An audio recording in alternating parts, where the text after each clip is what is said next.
Welcome to another episode of the Wholesale Elite Podcast. I'm Isham and I'm here with my main man, Mr. Tanner Santucci. What up, dude? What's going on, bro? It's gonna be a good episode. Yes, it is. Happy Friday to those that are listening on a Friday. It's our Friday, and so we're gonna get it going. And guys, this is gonna be a cool one.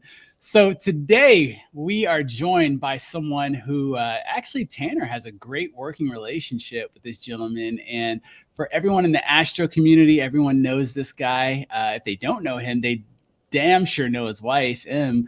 But we got Mr. Greg Santana on today. Greg, what's up, dude? Whoa, what's going on, fellas, man? Happy to be here. On a Friday, like you said. Thank you for having me. And yeah, man, I'm honored and ready to get into it, baby. So absolutely, happy to have you, bro.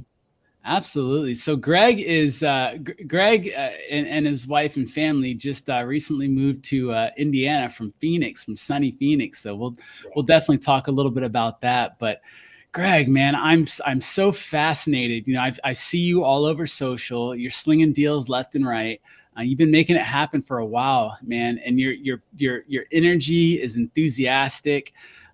You radiate as a person that, people want to do business with. And so I'm glad we got you on the show, and I can't wait to hear your story, man. So bring us back, bro. Where is Greg Santana from? What's your origin story, man? How did this entrepreneur that's on the screen in front of me, where'd you come from? How did you become this person?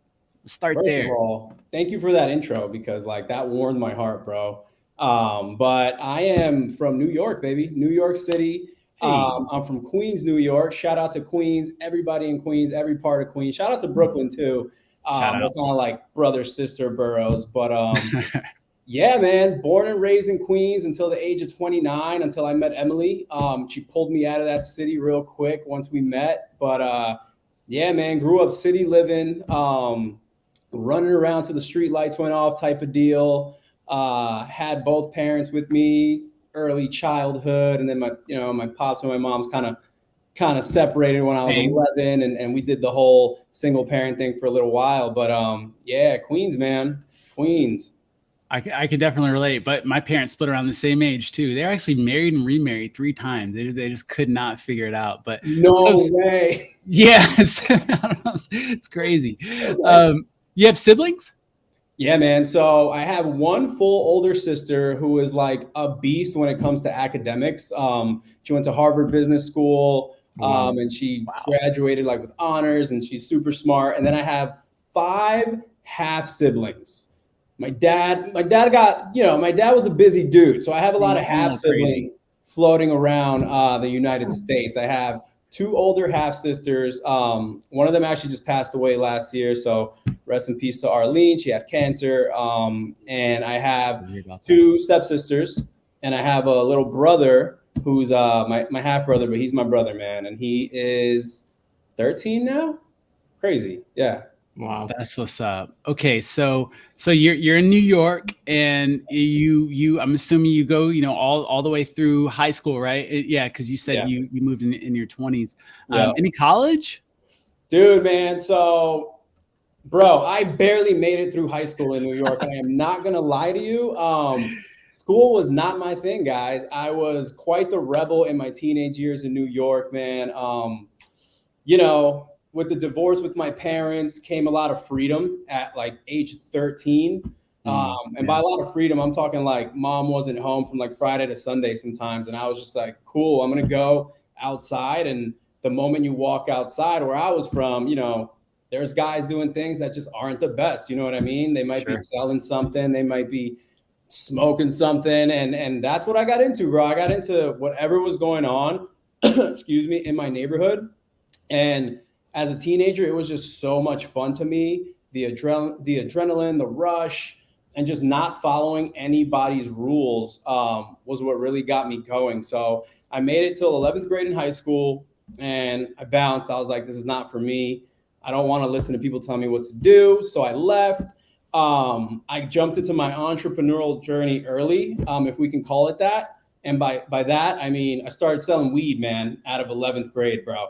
Literally started hustling weed when I was 17 in Queens, doing the whole thing. obviously didn't go well. I had a lot of lessons learned while doing things like that.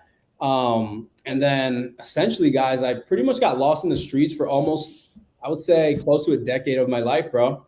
Close to a decade of my life. I got lost in the streets. It all came to a head one day at a party. We were out in Brooklyn, and I ended up taking a kitchen knife to my chest, and to the hospital I went, big dog, and it was crazy. I mean, it was a come to Jesus moment, literally, because I found God after that, and I was like, I don't want anything to do with the streets anymore. Like, I want to follow Jesus. I want faith, and that was I was 22 when that happened. Happened on Halloween when I was 22. Yeah, and after that, I kind of enrolled into college. I entered the physical therapist assistant program over at LaGuardia Community College. And that's kind of how I got my background and just learning about the human body and PT. And I fell in love with physical therapy at that point. And I was like, dude, I'm going to be a physical therapist. Like, I'm going to be a physical therapist in San Diego, California. I'm going to open my own practice. I'm going to work 4 hours a day and go to the beach for the rest of the day. And that was my vision in my head. I was like, I'm doing it. So back to reality, I'm in a physical therapist assistant program. I learned about the human body. And when I was in school, I was just super broke, man. I was in my 20s and I had no money. So I was like, dude, I really like working out at this point. I have some base knowledge on the human body. Why don't I just start like training people I know? So I started training like random people I knew. I had a random job at J. Crew on Fifth Ave at the time, which I was making like $70 a week, bro. It was atrocious. I was getting $70 checks every week. But my manager, shout out to Stefan, my manager, he was my first client. I would walk around the men's floor and beg people to let me train them, like for free. I'd be like, bro, you got to give me a chance. I'm a really good trainer. Just let me work out with you for an hour. And like customers or people you worked with? People I worked with. Yeah, customers, I was getting them like chinos and Sperry's and stuff out of the back room. But finally, my manager was like, you know what, Greg, show me what you got, bro. I worked out with him one time and he was hooked. He signed up for 3 days a week, bro. And that was my first personal training client that I ever had, bro. And it led into me creating G-Fit out in Phoenix. But that's a whole nother story. But that's kind of a background on Greg in a nutshell, to be honest. Let's talk about G-Fit. What was that? I mean, G-Fit was so prior to wholesaling, I was actually running a pretty great personal training business out of Phoenix. I would say the best personal training business in Phoenix at the time. I'm just kidding. But yeah, man, it was G-Fit. I was training clients. So we need to reverse to when I met Emily, actually. So I met Emily when I was 28 in New York. I met her walking home from a bar, and she just happened to be by my house with some friends that I knew, and I fell in love with her, like, instantly. And I was obsessed with her, and we started dating. And pretty much after a year of dating, we got pregnant with Sky. So we were like, dude, we can't live in New York City because I'm making $70 a week. What can we do? And her mom was like, well, I live in Phoenix. Why don't you guys come to Phoenix for like a year or two and just see how you like it? So I was pretty adamant about not leaving so far from my home state. I was like, dude, the Southwest, that's crazy. I know I wanted to live in San Diego, but now this is kind of really happening, and I was scared. But we moved to Phoenix, bro. So mind you, I had already been personal training a little bit in New York. So when we got to Phoenix, I got a job at the Lifetime Biltmore. I don't know if you guys know Lifetime's a big bougie gym. Oh yeah. So they had just opened the Biltmore location when I moved there, and I got hired there, dude. So I was hyped. I was like, this is it. Nice. I'm just going to be a rockstar trainer at Lifetime Biltmore. You know what I mean? And this was January 1st, 2020. So by the time the training ended, it was March 1st. And we all know what happened on March 1st, 2020. COVID came and shut everybody down. So I had already got all this like sales training from Lifetime for like 3 months. I met a lot of cool people at Lifetime, like really dope trainers that I still know to this day. So I was like, dude, I'm just going to like try to do a virtual training business during COVID. And I did that, bro. I ended up racking up like a ton of clients from New York because people in New York couldn't leave their apartments and they just wanted to work out. So I just started training people off my iPad in my living room. And it started doing really well, bro. So by the time Lifetime opened back up, they were like, all right, we're back. I didn't want to go back, bro. I had freedom. I was chilling with my daughter and Emily every day. And I was literally just working out with people from my house. So I quit Lifetime. I started getting in-person clients, and I was training probably like 40 to 45 hours a week. So I was busy, dude. I was slammed. The money was cool, but it was a grind. So I was never home with my family. I was always gone. I would leave at like 7 a.m. I'd come home for like 4 minutes, eat a protein bar, drink an espresso shot like a maniac, and I'd leave again. And then I'd get home at like 9 p.m. and I'd write workouts till midnight. And I'd do that again 5 days a week. And that was G-Fit, and it was lucrative and it was cool, but I was burnt out and I needed another way. Fast forward, I had a friend named Hannah who I partnered with. So we were going to do like a personal training company together. That didn't work out, but what did work out with Hannah was that she introduced me to Jamil. So she called me one day and she was like, hey, does your fiance enjoy working at like Target? And I was like, hell to the no, she doesn't enjoy working at Target. Why do you ask? And she was like, well, because I got this client named Jamil. He's like this really funny guy. He's like a big deal in this wholesale thing. And I'm like, what is wholesaling? And she was like, does she want to like try to be his personal assistant? And I'm like, absolutely, set up the interview. Emily gets hired, dude. Fast forward, she's working for Jamil for like a year. So I'm listening to you guys on the team calls for a year. Like I'm trying to train in my room and I hear you guys talking about like making $3,000, $30,000, $10,000. And I'm just like, babe, can you turn that down? I'm trying to train. Like, I'm trying to make this training money. And like one day it kind of all clicked, dude. And I was like, wait a minute. I can be making like $30,000 a deal. Like nobody in this community is different than me. I should just like join this community and start wholesaling. And I didn't act on it though, because I feel like I had a scarcity mindset at the time, to be honest with you. So I was like, no, personal training is safe. My clients love me. They'll never leave me. And it's money every week, every month. So it took about like 3 months. Finally, we were at Jamil's house one day. I forgot for what, one of his crazy challenge get-togethers. I don't know, but Emily dragged me there and I went and I asked him about wholesaling and he was like, bro, just start wholesaling, like join the community. You're going to quit that personal training thing. I was like, no way. I love training.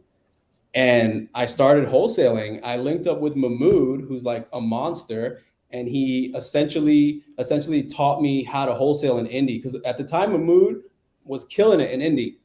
He had a nice list of cash buyers. And I would just call him all day to the point where he picked up one day and he was like, Greg, like, okay, Greg, here's the thing. You can't call me all day, bro. You need to call me if you have something under contract. Other than that, you cannot be calling me. He like yelled at me. And I was like, all right, Mahmood. But yeah, and I got my first deal with Mahmood. We made a quick $6,000. I got my second one with Mahmood. And then I kept busting deals with Keegley. And I was sold, dude. I was like, all right, I got to go full time. So eventually down the road, we went full time. And now we're in Indy, literally living in Indy because of wholesaling. So my Lord. Yeah, I didn't know that you knew Hannah. We're talking about Hannah. Is it Houlihan? No, not Hannah Houlihan. We're talking about Hannah Schmitz. She's a trainer. She's a trainer in Phoenix. She was just Jamil's personal trainer. So like I crossed paths with Jamil by like chance. Like if I didn't know her, I would have never met Jamil. I would have never known you guys. I would have never known about Astro. And we wouldn't be sitting here talking right now, which is just like the universe is just awesome because I feel like all of it was supposed to go down exactly the way it did. You know what I mean? From the day I met Emily to like right now, you know? Dude. Damn. Man. Okay. Yeah. So that's a fascinating story. Thank you for jumping into that. All right. So you're now in real estate.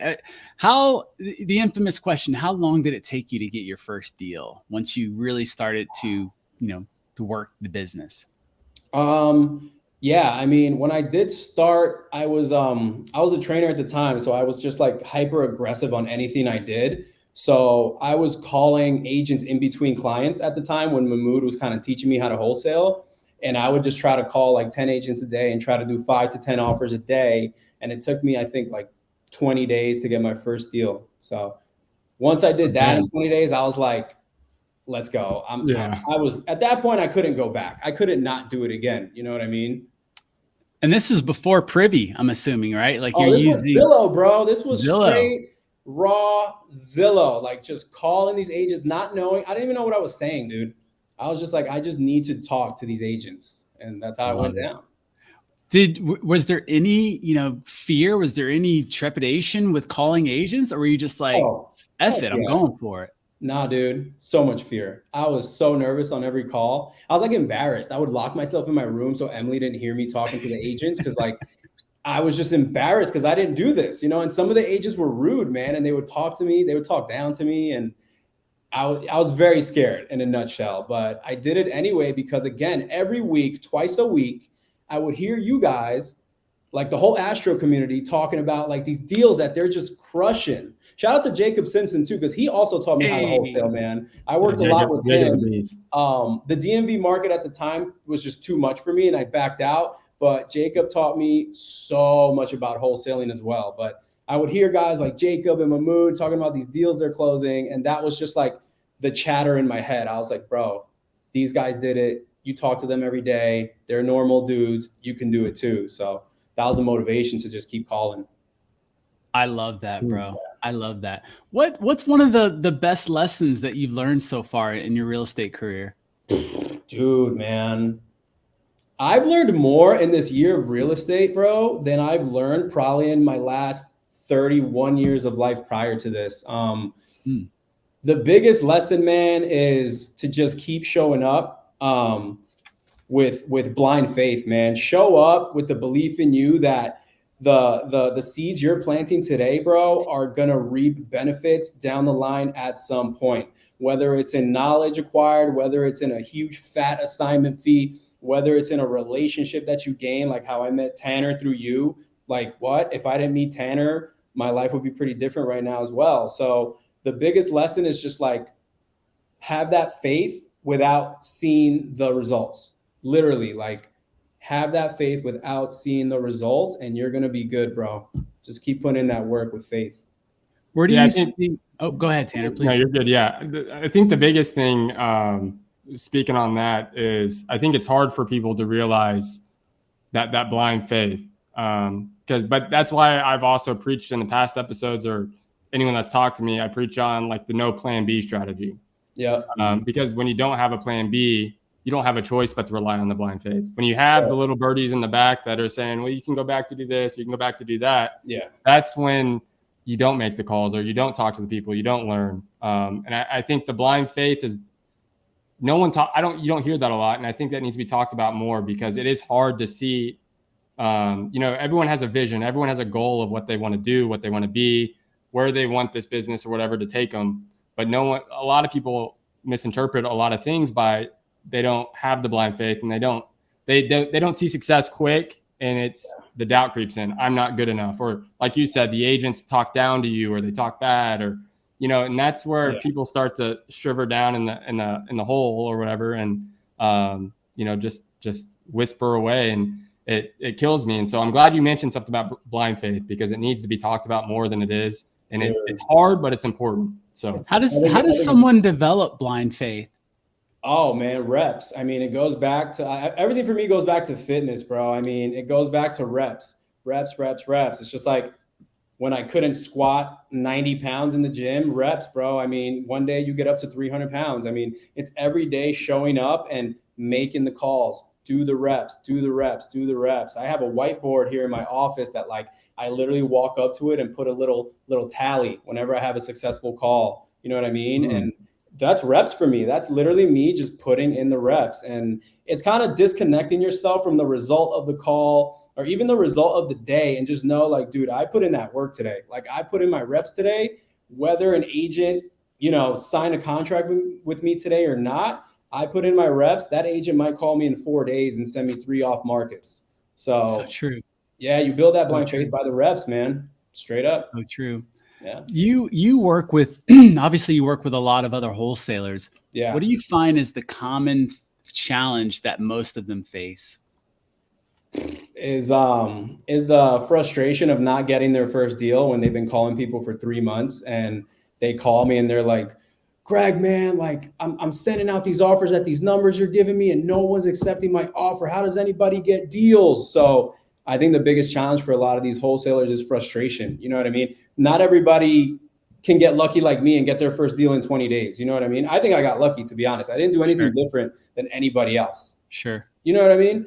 But and again, that's when you have to have that, almost that conviction in you that like, no, I'm a real estate investor now. I'm a wholesaler now. I'm all in on this.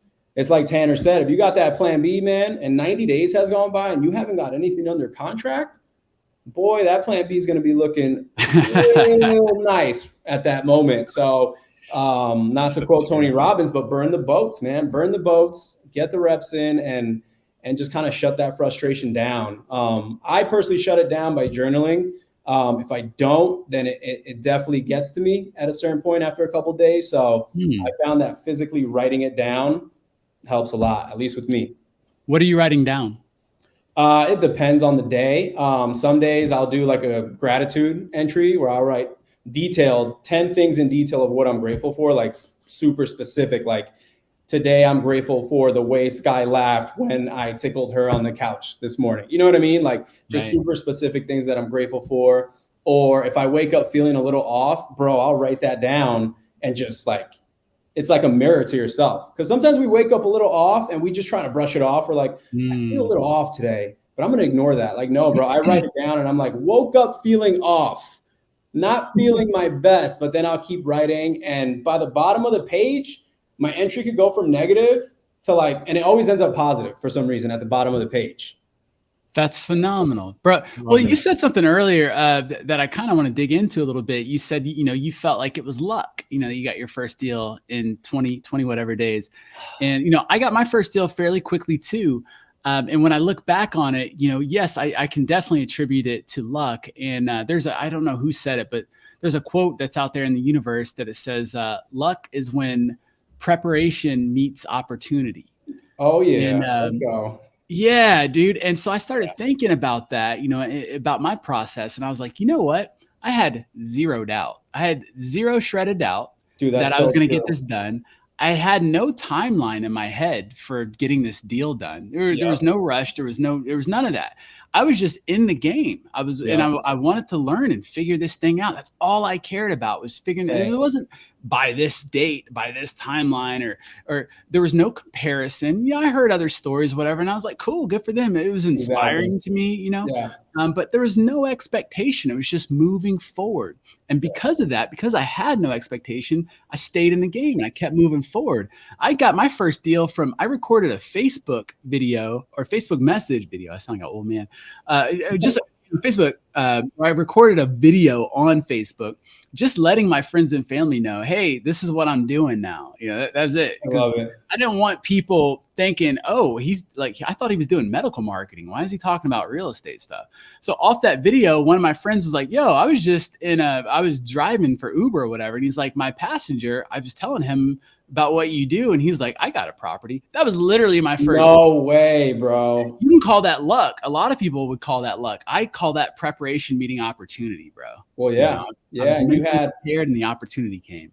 Well, I have another thing. Another thing that maybe a point that could be made on top of all of that, which is, so you got your first deal in 20 days. Within those, say, 20 days that you started, how consistent were you? I mean, were these 1 hour a day and then 3 hours a day? Oh, I mean, I was super consistent. And to speak to Isham's point, it was more like my intention was clear. You know what I mean? Like the law of intention was working at its finest because I was clear that I was getting a deal. I was like, dude, I'm getting a deal. I just got to call and get the deal.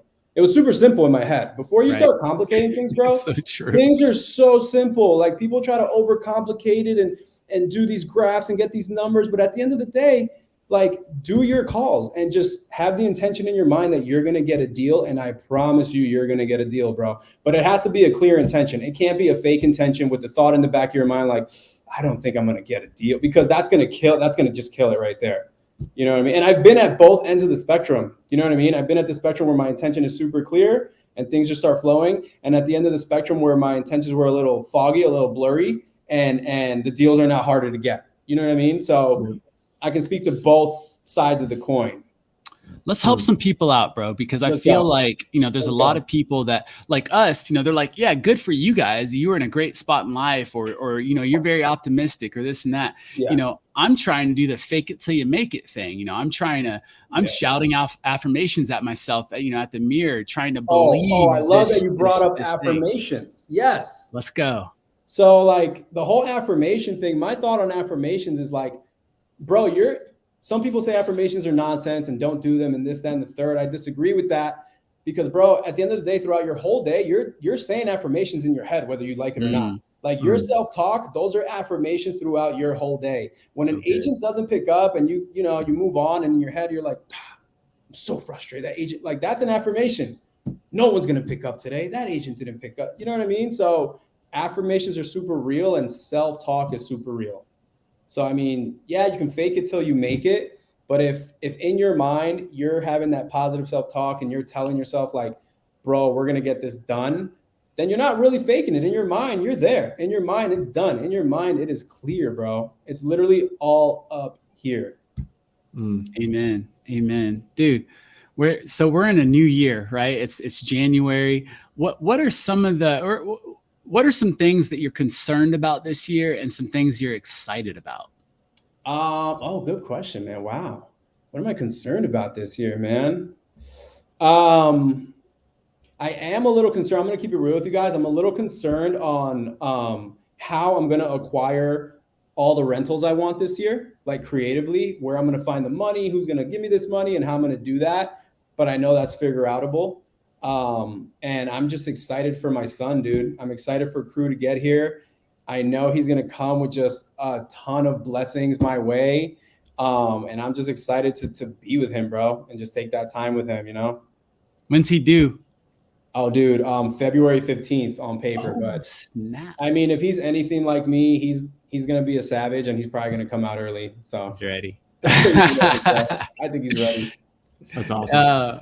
That's phenomenal. What's one of the most memorable times that you can remember in your journey, your real estate journey, where you were completely out of your comfort zone, but yet you pushed through?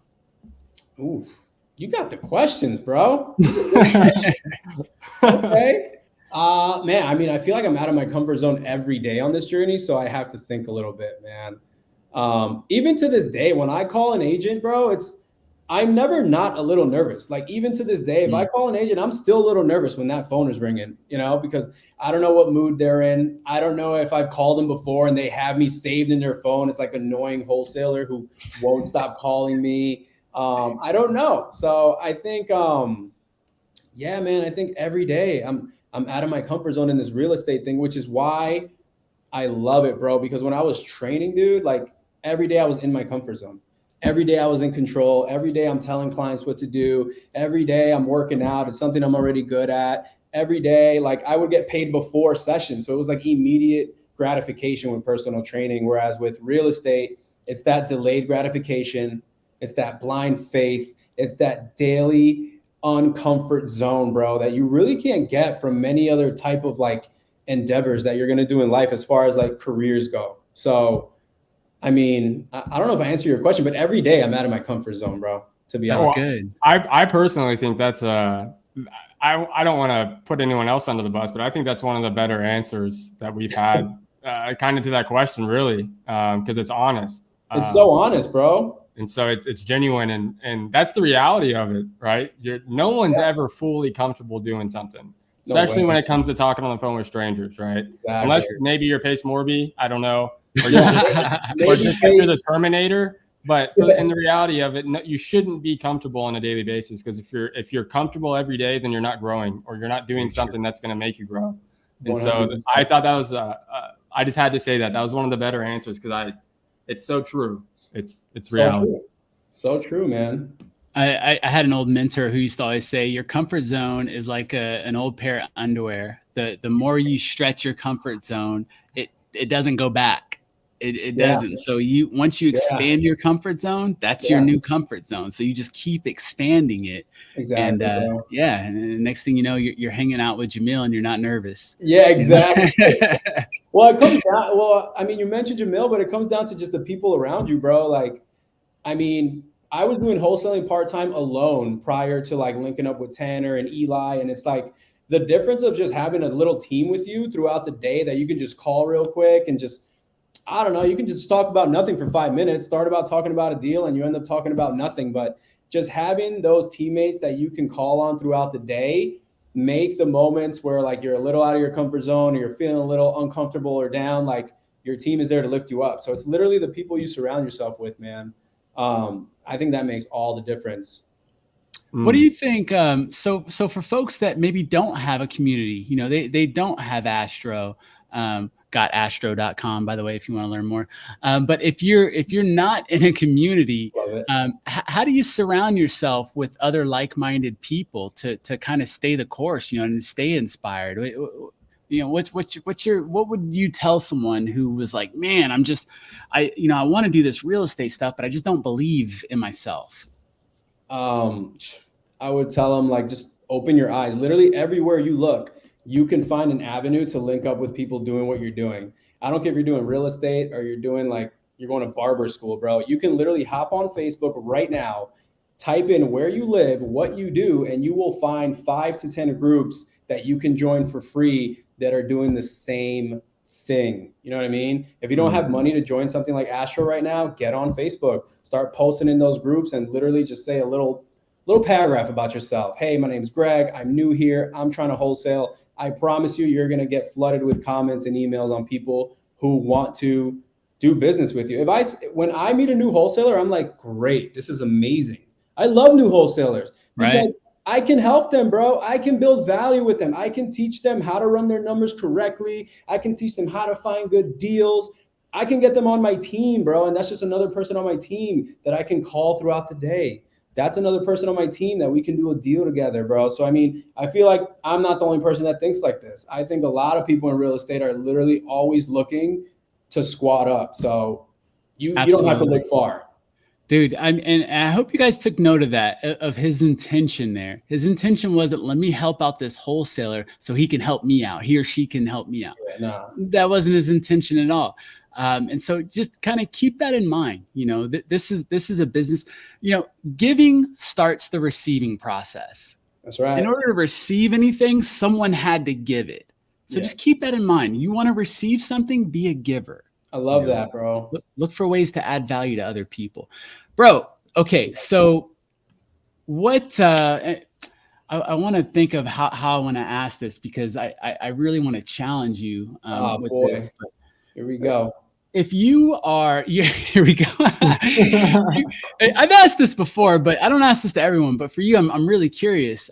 You know, you've got a microphone, and the whole world has you know, is listening for 5 minutes. You know, and you're standing on top of the stage. And my question to you is, what is your message to the world? Oof, brother, man, these are some big questions, bro. Yeah, these are some deep questions right here. Look. Man. Perfect is boring, right? Perfect is boring, man. I would say, man, that if I had a microphone and I had a message for the whole world, that I would tell the whole world that everything that's happened in your journey up until this literal second, you know what I mean? Like, we're sitting here with each other. Everything that's happened up until this point was supposed to happen in your favor for a reason. Like, it was supposed to happen to you to teach you something so you can grow to that next level of human you're supposed to be for that next chapter in your life. And I learned that after having a kid, that like everything that's happened and that keeps happening every day is like meant for me to grow so I can be that better Greg tomorrow for whoever surrounds me, man. So yeah, don't be ashamed of your past. You know what I'm saying? Don't regret your past. Don't even regret the last 5 minutes, bro. If you were wasting time on Instagram the last 5 minutes, it's all good. You still have a new 5 minutes. Like, everything that's meant to happen was meant to happen to you. That's my message. How do you measure success? Man, measure success a couple different ways. I mean, I measure success by how much freedom you have on a day-to-day basis. So that, I mean, I guess you can say someone without a home is super free, but how much freedom you have while still having the comforts that you love. So having the things that you love in this world and still having your freedom, not having to trade your time in order to get, you know, the car you want, that house you want, the vacation you want with your family. So that's one major part of success. Another part of success is just how you make your team feel. And by your team, it's literally your family who's in the kitchen. It's the people you're on the phone with every day. Like, how do these people feel when they're in the room with you or when they hop off a call with you? Do they feel better or do they feel a little drained? You know what I mean? If they feel better, then boom, you had a successful interaction with your team. And I mean, the big L word, love, man, like true love. I mean, like just my daughter hanging out with Emily on a daily basis, my dog, like little things like that to me is success, bro. Like quality time with like your loved one to me is just success. That paired with freedom and financial freedom, that's it, bro. That's success in my eyes. That's phenomenal. And I feel like that's why a lot of us are here, you know? Yeah, 100%. Tanner and I were talking, you know, when we first started, you know, we're playing around with the idea of partnering, you know, I guess dating, if you will. We were talking about, you know, real estate and how we're not necessarily passionate about real estate. What we're passionate about is who we're becoming in this process. Dude, you know? Man, that's so freaking true, bro. That's so accurate. Literally, like, I don't wake up every day and say, I love real estate and houses. Like, no, bro. But like the process of real estate is so dope that like, I didn't know it. Like from the outside looking in, when I was a trainer and I would hear your calls, I'd be like, dude, it's so boring. Like real estate is so boring. I want to be a trainer forever. But now that I'm on this journey, dude, the process of real estate and who you become in this is just like, it's priceless because it's a launching pad for whatever you want. Like you're going to be the type of man or woman that can handle any situation moving forward if you can do this. So true, bro. I mean, let's land this plane. Tanner, what do you got before? Well, I have a lot, but go for it. We'll keep it short. No, man. The using real estate as a launch pad, as you were saying, I think it's a testament. Well, I think many people that have been successful in real estate, even wholesaling or whatever, there's a common theme where everyone's transitioned. Everyone realized that who they were before real estate, for whatever reason, is completely different than where they are, who they are now. And I can personally speak to that. And for whatever reason that is, but I think the cool thing about real estate, as you were saying, is the process and the transactions that all these things happen. Your eyes open up like tremendously being in real estate because you have no other option but to step outside of your comfort zone. You have to push yourself daily and talk to people that you don't want to talk to, or talk to people and have conversations you don't want to have conversations about, and all those kind of things. And so I think real estate is a way to mold, or maybe it makes people better, in my opinion. Now, I can't say that for everyone in real estate because all of us know they're just people. There's always an exception to the most part.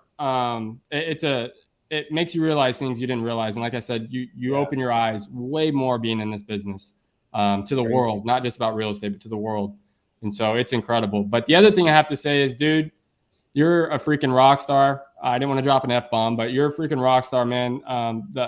I'm very grateful for our relationship, our friendship, our likewise partnership, bro. Everything, bro. It's been awesome. It was great to have you on. Great, dude. You're some of the answers you gave were phenomenal, by the way. And I'm not just saying that, dude. Like they were actually like really good. And so, yeah, man. How can people like? Are you only in the indie market? Like how can people get a hold of you, send you deals, call you, text you, whatever? Yeah. Or not, if you don't want your phone number, don't feel pressured. Okay. I mean, I'll give my phone number. I don't mind, man. A quick text is easier than anything, but I'm hyper focused on the indie market right now. I don't really have a secondary market to keep it real with you guys. So good. Focus on dispo and indie, doing a little bit of acquisitions, but really focus on building just a bulletproof buyers list out here, making sure they're all active, getting the criteria for what they want right now. So yeah, dispo and indie. You can email me at santanapartners@gmail.com. Shoot me a text or call me at 718-374-4382. And follow me on IG, guys. Like G with Greg NYC. Let's go. And I'm telling you guys, if you're in the indie market, hit up Greg. I personally, and I say this too, but I personally work with Greg a lot, which is I know of the kind of the work ethic he has. Me and Greg we closed like 3 deals in the past month and a half. Already working together. And so it's Greg, if you need deals dispoed, if you just need help in indie, bro, Greg's there, boots on the ground. Greg's a rock star, guys. Hit him up. Yeah. Not even if you have deals, like if you need advice on like how to call agents, if you need help with running your numbers, like anything you need, like in this indie market, just call me, text me, email me, and I'm going to do my best, with the schedule that I have to help you out in the best way I can. Greg, dude, it's been real, bro. Thanks again for your time, man. Thank you so much for pouring into the Wholesale Elite Nation. And guys, we want you in the driver's seat right there. We want to interview you. So go out there and crush it. Just keep grinding, keep reaching out, stay in the circle, stay close to the fire. That's right. And then we'll have you on the next episode. So guys, until then, take care, be well. Peace. What up, Elite fan? That's a wrap for today's episode. But look, if you got value out of the show today, do us a huge favor and give us a review or give us a like or subscribe. Do all the things to help us get the word out there. And look, we want to see you on the next show. So get out there and crush it, make it happen. Stay tuned for the next episode. Peace.